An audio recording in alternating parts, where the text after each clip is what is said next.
Let's take a quick tour of your van's fuses and breakers, the safety backbone of your electrical system. Your 120-volt system is protected by household-style breakers inside the battery box. The GFCI outlet near the kitchenette protects both sets of outlets, and your shore power input has its own 30-amp breaker. Your 12-volt system uses resettable breakers and blade fuses. High current lines, like the inverter and battery bank, are protected by Class T fuses. The Webasto heater has its own inline fuses, a 20-amp fuse for the heater and a 5-amp fuse for the controller. If you ever need to perform a reset, just pull both for about 30 seconds. For a hard reset, in the event of a lockout, follow these steps. Number 1, set temperature to 95 degrees.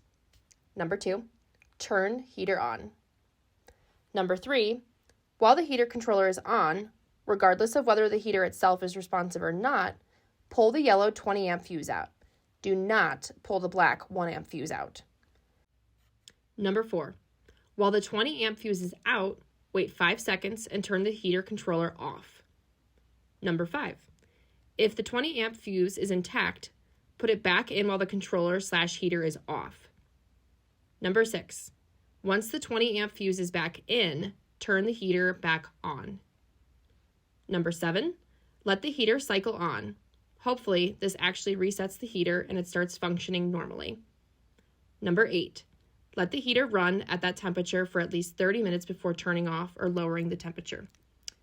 All your resettable and replaceable fuses are located in one easy-to-access spot, so checking your system is quick and simple whenever you need to.